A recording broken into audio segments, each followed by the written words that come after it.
тоонун баарына көк чөп чыгып кеткенден кийин булар өйдөлүп кетишет да. Шақырайық қой айге. Шақырайық та шақырайық.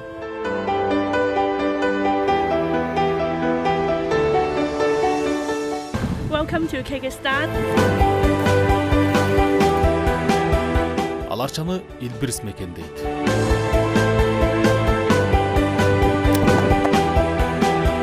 Кайсы учур болбосун, баягы өзүнүн кереметин тартып алып турат да.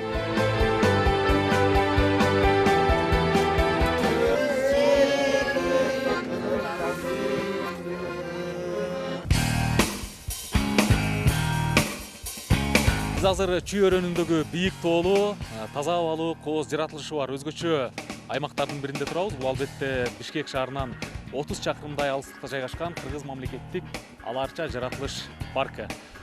Бул аймакка кирүү үчүн албетте автоунааларга белгилүү бир өлчөмдө акы алынат.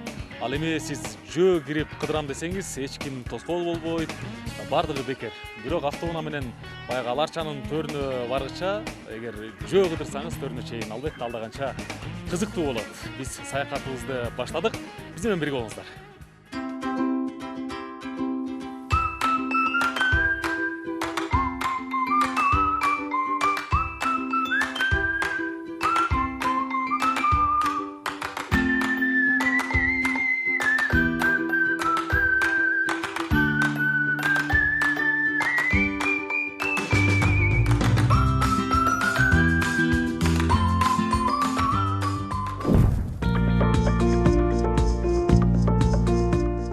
Булгапчыга илгертен эле асман тиреген тоолору, андагы кылым карыткан мөңгүлөрү, арча карагайды аралай тоо арасынан шаркырап аккан көк кашка суулары, улаан бир тумшуктан шагыра бүрккөн кай берендери менен бейиштин төрү деп аталып келген.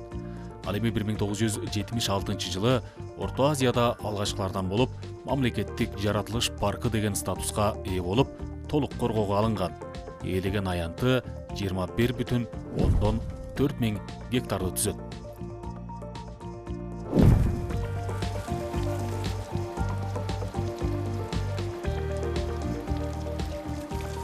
Дүйнөдөгү эң таза суулардын бири мына ушул Ала Арчадан чыгат. Артыбызда сиздерге көрүнүп турган мөңгүдөн агып түшкөн суу бул 2100 метр бийиктиктен агып түшөт экен.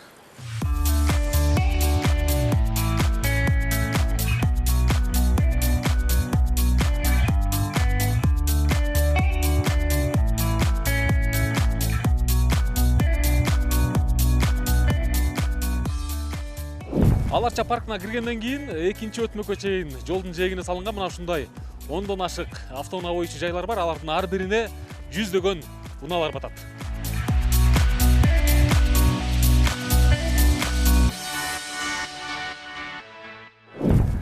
Ала Арча мамлекеттик жаратылыш паркында өсүмдүктөрдүн эле 800дөн ашуун түрлөрү бар экендиги илимий изилдөөлөрдүн негизинде аныкталган. Анын ичинде кызыл китепке кирген өсүмдүктөр арбын, кадимки арчанын 5 түрү өсөт жана тоо беттеринин көпчүлүк аймагын арча каптап турат. Мына ушундан улам капчыгайдын аталышы дагы арча менен байланыштуу.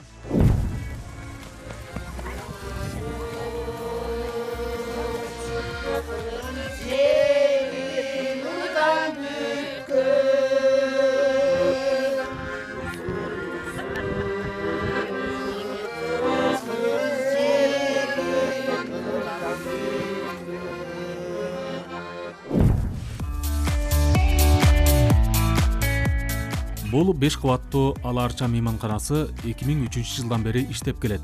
Коноктор үчүн бөлмөлөрдүн баасы 2500 сомдон 5000 сомго чейинки сумманы түзөт. Ал эми парктын ичине тигилген жалпы 20га чукул боз үйлөрдүн бир күндүк баасы 3000 сомдон 10000 сомго чейин бааланат. Эми мына акыркы убактарда Ала Арчанын өнүгүүсү боюнча абдан жакшы шарттар түзүлүп атат.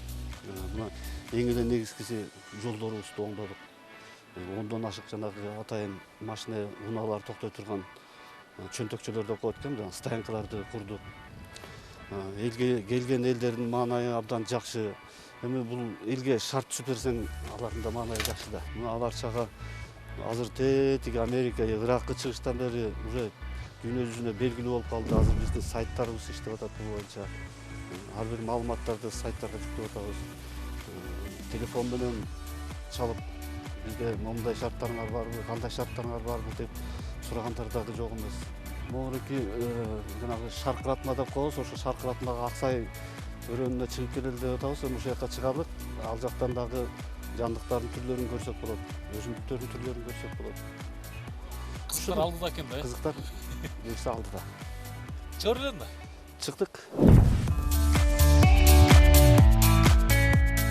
Аларча жаратылыш паркы өзгөчө көзөмөлдөнүүчү корк болгондуктан ар бир кыргызстандын атоолу көздүн карегиндей сактоого милдеттүү. Кыргыз Республикасынын айлана чөйрөнү коргоо боюнча мыйзамынын негизинде Аларча жаратылыш паркында төмөнкүлөргө тыюу салынат. Балык уулоого, аңчылык кылууга, дары чөптөрдү терүүгө, көпөлөк жана башка курт кумурскаларды чогултууга, чымчык кармоого жана алардын уясын бузууга, мал жаюуга, от жагууга жана бак дарактарды кыюуга, ит ээрчитип кирүүгө тыюу салынат. Жаратылышка чыккандагы эң башкы алтын эреже бул табияттын тазалыгын сактоо. Аларча паркында мына ушундай кадам сайын таштанды челектер орнотулган. Биринчиден биз кайсыл жерде жүрсөк дагы айлана чөйрөгө аяр мамиле жасашыбыз керек. Ал эми экинчиден бул биздин мекенибиз.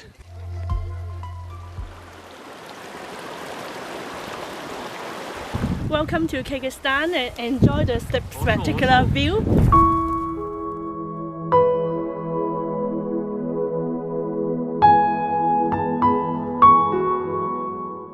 Биз азыр Аларчанын Аксай өрөөнүндө турабыз.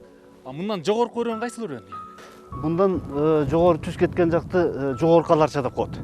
Ушундан жүрүп отуруп наркы суу самырды көздөй ашып кеткен аш ушул да. Тогулуп турган шаркыратма ошо Аксайдын башы болот, тетиги көрүнүп турган тоңуп турбайбы? Ошол шаркыратманын өзү азыр эми күн жылык андан муздар эрийт да башталат да. Андан нары көздөй кетет жанагы хижина Рацек деген хижина деп коет. Альпинисттердин базасы бар ошол жактачы. Мына көрүнүп турган чоку жана Текетөр деген чоку ушул.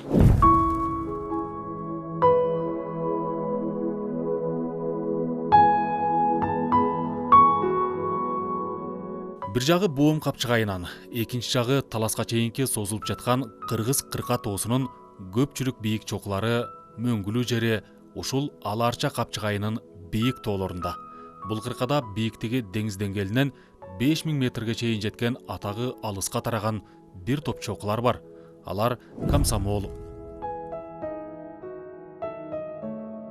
Түндүк Аламидин, Корона, Текетөр,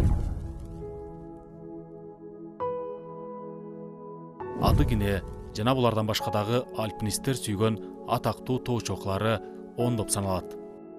Мына караңыздарчы, тетиги жердеги кийиктерди карачы мындай. 150-200ге жакын жайылып жүргөн кийиктерди. Дүрүм менен көрүнөт. Азыр эле мен карап атам, тетиги бетте дагы бир 15тей эчкитеке жатат ошол жердечи. Мына чыгып атат, мына могу жерде карачы, мына жайылып мына бетке чыгып атканын көрүп атасыңбы мына? Азыр бул эчкитекелердин бүт ылдыйлап аткан мезгили да. Багы көк. Көрүнүп атат. Мына ошол жерде. Булар көк кубалап ылдыйлап жүргөн мезгил азыр. Анан уже бир айдан кийин тоонун баарына көкчөп чыгып кеткенден кийин булар өйдөлүп кетишет да. Шакырат да шаар. Караңызчы. Булар эчкитеке го булар. Эчкитеке. Булар кетпейт эч жака. Бул адамга деле уже көнүп бүткөн буларчы. Бир катуу бир үн чыгып эле качпаса, качпайт булар. Күнүгө ар жагына өтөт, кайра келет, ушул эле жерде мекендеп жүрө берет булар. Келген ар бир эле турист көрөт экен булар. Туристтер көрөт, ар бири көрөт. Масага керемет деңиз.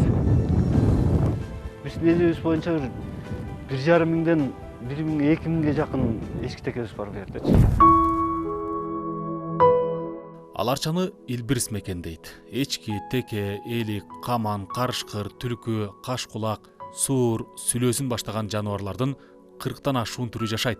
Ал эми канаттуулардын 160га жакын түрү бул керемет өрөөндө мекен кылышкан.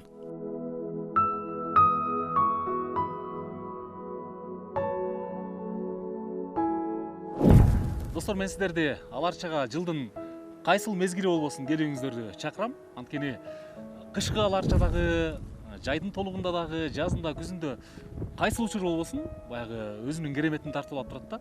Анан мына ушундай рюкзакка жылуу кийимдериңизди салып алыш кажет албетте. Себеби бир эле учурда жамгыр болуп жаышы мүмкүн, мөндүр, кар дагы жаышы мүмкүн. Бир эле мезгилде, 4 мезгилди да көрүп калышыңыз болуп мүмкүн да. Бирок мына ушундай көз алдыңызда мөңгү баскан тоолор, ак карлуу, асман тиреп турган мына. Мынтип жакындан дүрүүмен карасаңыз, бул өзүнчө эле керемет. Жашоонун рахатын сезесиз да. Чакырам барыңыздарды.